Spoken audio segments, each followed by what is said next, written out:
Ever green సాంప్రదాయం latest designs క్వాలిటీలో compromise అయ్యే ఛాన్సే లేదు. అంబటి సిల్క్స్ విజయవాడ.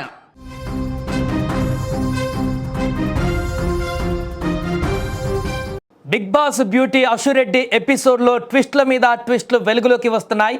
ఇప్పటికే ఈ భామ తన పైన వచ్చిన ఆరోపణలపై తనను సంప్రదించకుండా పోలీసులు కేసును నమోదు చేశారని హైకోర్టును కూడా ఆశ్రయించారు. పెళ్లి పేరుతో తనను వలలో వేసుకొని తన కుటుంబాన్ని నమ్మించి దాదాపు 9.32 కోట్లు మోసం చేసిందంటూ బాధితుడు ధర్మేంద్ర కుటుంబం ఇచ్చినటువంటి ఫిర్యాదుతో పోలీసులు ఆమె పైన నాన్ బెయిలబుల్ కేసు నమోదు చేశారు.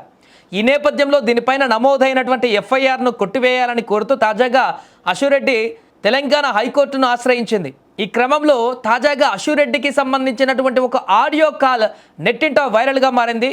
అశురెడ్డి మాట్లాడినటువంటి ఆడియో కాల్ సంచలనం రేపుతుంది. ఇప్పుడు మే అనేది ఒకటే నాకు టార్గెట్గా కనిపిస్తుందని అశురెడ్డి అన్నారు. దాంట్లో మిగిలిన డబ్బులు నేను లైఫ్లో సెటిల్ అయిన తర్వాత ఇస్తానని బాధితుడికి ఆడియో మెసేజ్ పంపింది. మా అక్కను మా తల్లిని ఈ వ్యవహారంలోకి లాగొద్దు, అలా కాకుండా ఇద్దరమే మాట్లాడుకుందామని అంది. ఆ ఆడియోలో వినిపిస్తున్నటువంటి దాని ప్రకారం చూస్తే ఒకవేళ తన మాట వినకుంటే తనను వేధిస్తున్నావని కేసు పెడతానంటూ కూడా స్వీట్ వార్నింగ్ కూడా వాయిస్లో కనిపిస్తుంది.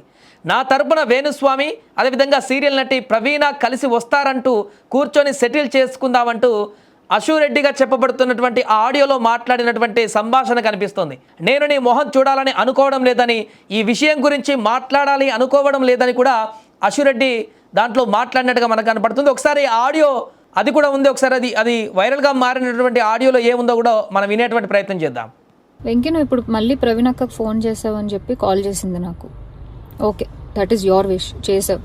నేను ఇప్పుడు నీకు మళ్ళీ చెప్తున్నాను, మే వరకు టైం ఇస్తే నీకు 1.5 తిరిగి వెనక్కి ఇచ్చేస్తాను త్రూ అకౌంట్. అర్థమైందా? త్రూ అకౌంట్ మే వరకు టైం ఇస్తే నేను నీకు మళ్ళీ వెనక్కి ఇచ్చేస్తాను. ఆ మిగిలిన డబ్బులు అంటావా, నేను లైఫ్లో సెటిల్ అయినప్పుడు నా దగ్గర ఉన్నప్పుడు నేను ఇస్తాను. అది కూడా నేను ఇవ్వను అనట్లేదు. లేదు కుదరదు, నాకు ఇదంతా అవ్వదు అంటే పెద్ద మనుషులకి నువ్వే ఫోన్ చేసావు కదా. నా జీవితంలో పెద్ద మనుషులు ప్రవీణ గారు మాత్రమే. సో ఆ ప్రవీణ అక్కకి వేణుస్వామిని పెడతావా లేకపోతే ఇంకెవరినైనా పెట్టుకుంటావా, నేను పిలుస్తాను, నువ్వు పిలుచుకో. ఓకే, నేను ఇంకా నీ ముఖం చూడాలనుకోవట్లేదు, ఈ విషయం గురించి మాట్లాడాలనుకోవట్లేదు. నాకు మే అనే ఒక్క టార్గెటే కనబడుతుంది, మే వరకు నేను నీకు డబ్బులు ఇవ్వాలి అంతే. లేదు కాదు అంటే నేనే పెడతాను హెరాస్మెంట్ కేసు. ఎందుకంటే మా అక్కని ఇన్వాల్వ్ చేస్తున్నాడు, మా మమ్మీని ఇన్వాల్వ్ చేస్తున్నాడు, లేకపోతే మా ఇంటికి వస్తానంటున్నాడు. అసలు నా పర్మిషన్ లేకుండా నువ్వు మా ఇంటికి రావడం ఏంటి, లేకపోతే నేను మీ ఇంటికి వెళ్ళడం ఏంటి? ఇంట్లో ఇన్వాల్వ్ చేసుకోకుండా నువ్వు నేను మాట్లాడాలి, నువ్వు నేను సాల్వ్ చేసుకోవాలి అంటే నా వైపు నుంచి ప్రవీణ్ అక్క వేణుస్వామి మధ్యలో కూర్చుంటారు. మే వరకు నేను ఆ డబ్బులు సెటిల్ చేస్తాను. సో ఇది ప్రస్తుతము వైరల్గా మారినటువంటి ఆడియో.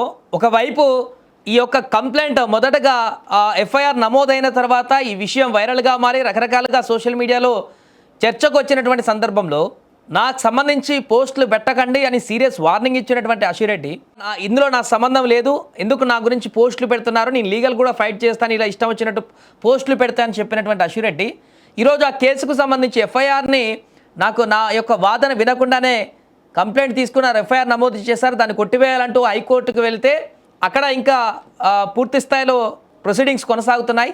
ఈలోపే ఈ యొక్క ఆడియో తతంగం అంతా కూడా బయటపడింది. సో దీనికి సంబంధించి మరి ఇప్పుడు కౌంటర్గా అశురెడ్డి ఏం చెప్పబోతుంది?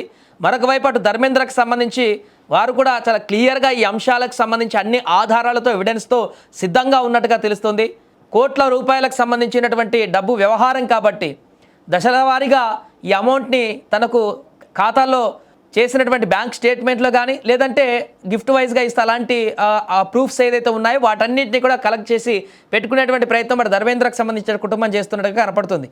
మరి దీన్ని కాంప్లికేట్ చేసుకునేటువంటి విధంగా ముందుకు వెళ్తుందా, లేకుంటే ఇప్పుడు చెప్పినట్టుగా కాంప్రమైజ్ అయ్యేటువంటి పరిస్థితి ఏమన్నా కనిపిస్తుందా? నిజంగా ఆడియో కనుక అశురెడ్డి మాట్లాడిందే అయితే ఈ కేసులో ఖచ్చితంగా అతని నుంచి ధర్మేంద్ర నుంచి డబ్బులు తీసుకుంది వాస్తవమే అన్నటువంటి విషయం చాలా స్పష్టంగా మనకు ఆడియోలో కనిపిస్తుంది. ఇది అశురెడ్డి మాట్లాడినటువంటి ఆడియో అయితే మాత్రమే. మరి ఈ యొక్క ఆడియో వైరల్ అయినటువంటి తర్వాత ఇప్పుడు కౌంటర్గా అశురెడ్డి దీనికి ఏం సమాధానం చెప్తారు? ఆడియో నాది కాదంటారా, లేకుంటే మౌనంగా ఉంటారా, ఇంకేదైనా వేరే కౌంటర్ వేసేటువంటి అవకాశం ఏమన్నా ఉందా? ఏం జరుగుతుందో అనేది ఇప్పుడు ఉత్కంఠగా మారింది.